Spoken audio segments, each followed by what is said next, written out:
There's an F1 race. Austin's going to be popping. I've had one Georgia fan send me his complete itinerary from Thursday through Sunday. I don't know how in the world they're going to eat this much without exploding, but I'm impressed with the planning.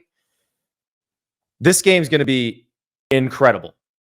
Now, if you want a more detailed breakdown of Quinn Ewers and Carson Beck, we've got videos on the On3 Sports YouTube channel about both of those guys in this game. So by all means, watch those as well. But I think we've talked about this a lot already this week. Do we agree that this is probably a shootout and that the only way Georgia wins is in a shootout, right? What is the definition of a shootout? Are we talking like 38, 35? Like everybody's in the 30s or more. I think that if Georgia is going to win, they will both have to score 30. Yeah. Or, I mean, they'll have to score 30 points. So if that's the answer to your question, then yes. Yeah. So I look at these PrizePicks numbers, like Quinn Ewers, 255.5 passing yards, more or less. And if you're not playing PrizePicks already, download the app, use the code Staples, play $5, get $50 instantly. You're picking squares.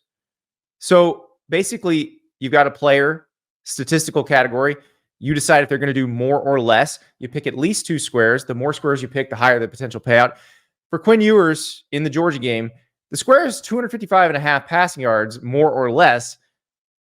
And the last 3 games he's played, now one of those is a game he got hurt in, so it's hard to say there. But the Oklahoma game and the Michigan game, he didn't have to go more than this for them to win. Now, I do think he's going to have to do that this time because he's playing a functional offense. Yeah. I think that Quinn Ewers is in a position too where, and I don't know if this is like just a narrative that's been beaten to death, Andy, but like, I think that since Quinn came into college football and was quickly recruited behind by Arch Manning, that there is this way that we forget about what his recruitment was and who he was supposed to be, right? And for the first few years of his career in college, he has gotten incrementally better after transferring from Ohio State to Texas. But I don't know if we have seen, even at points last year, that he is a bona fide star, right? Like, I don't know if you think that's wrong. But this year, I think he's become what he was supposed to become in recruiting. I think he definitely has. I think that he has become a very, very good quarterback and potentially a first-round pick. But, like, this is the game that Quinn Ewers, at the final destination of what he was supposed to be, this is like the final boss. Like, I almost feel like I want to write about this. Like, if Quinn Ewers leads Texas to a win here, thinking about when he initially committed to Texas under Tom Herman, when he flipped and when he came back, what that program was, to what they can be and what they are now with a win over Georgia, is like the fool making good on a promise. Like, does that make sense? Like, that is to me the fullest extent of like 5-star fantasy come reality. Now, I think that it's been a slow burn. He's been injured a lot in his career. I don't know that he has become like Trevor Lawrence was when he was at Clemson yet, right? Like, that's what 5-star. I think. Yeah, I mean, Trevor Lawrence is a pretty unique case. He led the team to national title as a true freshman. It's not. Yeah, that's not normal. But when Quinn Ewers was a recruit, like when Quinn Ewers was a recruit, people were saying he was the best quarterback prospect of all time. Like, so when I compare him to people like Trevor Lawrence, it's because that's what we thought he was when he was right. That's where he was. Yeah, that's who he actually was compared to as a recruit. But I think that, like, he doesn't have to play the biggest game, but if he plays a game like he did when we saw him in person at Michigan, where he's efficient, he moves the chains, he makes some really good throws into tight windows, plays within himself, doesn't turn the ball over, Texas has a really good chance, or probably a probable chance to win this football game. Yeah, I don't know that he even has to put up huge numbers here, because I think a lot of that depends on what happens on the other side.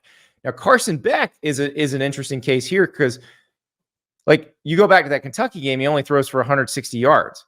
But the Alabama game, they get in trouble. They get down 28-0.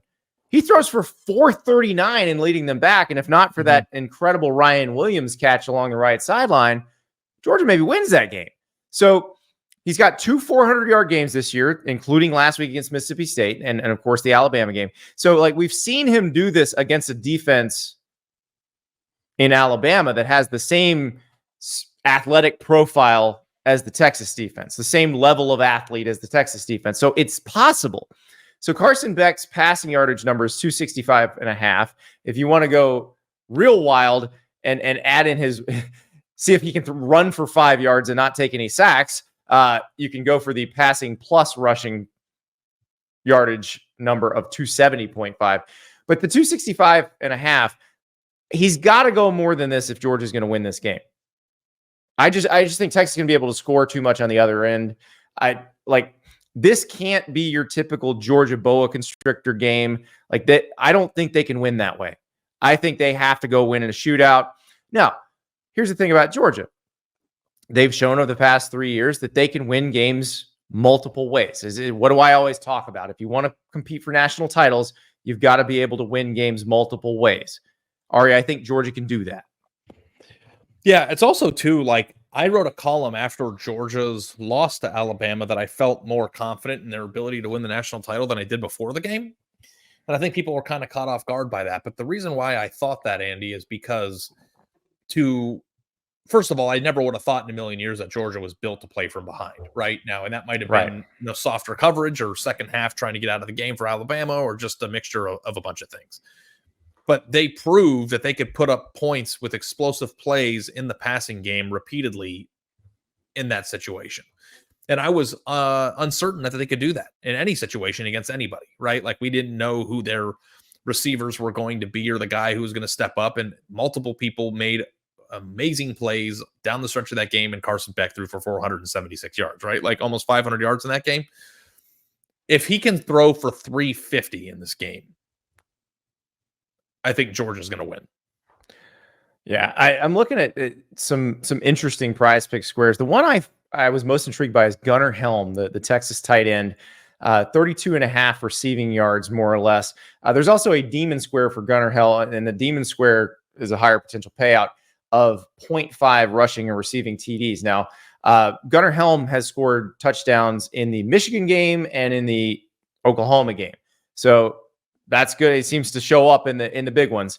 But the touchdown thing is a little more chance. The 32.5 receiving yards, more or less, I feel pretty good about more than on this one, because I think he's going to have, he feels like an X factor in this Texas offense. And this is the type of defense that your X factor has to play well against. Yeah, absolutely. Absolutely.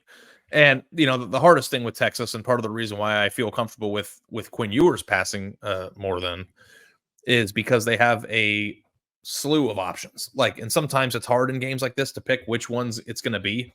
Like 1 week it's Wingo, 1 week it's Isaiah Bond, another week it's Helm. Like, you don't know. It's hard for me to pick which person I think it's going to be. But when the quarterback's just dialing up all of them, then you're in a good position. So I think Quinn's going to probably. I feel very comfortable with his passing output, and the touchdown ones are just fun. I just knowing who to root for when they get in the red zone. College fantasy at its finest. Yeah, it's going to be a lot of fun to watch this game. This is exactly what everybody had in mind when Texas joined the SEC, and I can't wait. The spectacle is going to be spectacular. Adding the F1 race, and of course, a Texas game is the perfect place to have the bougie F1 crowd also there, because Texas, bit of a wine and cheese crowd, though they can get loud. Obviously, there's 100,000 people in the stadium, but they are the bougiest program in college football. And so Georgia coming in, this is exactly what you want. I'm so excited for this game. Don't know who's going to win it, but that Gunnar Helm, more than 32.5. I do feel pretty good about that. I've never understood the wine and cheese thing. I've had some pretty wild nights with some wine and cheese. I don't know about you.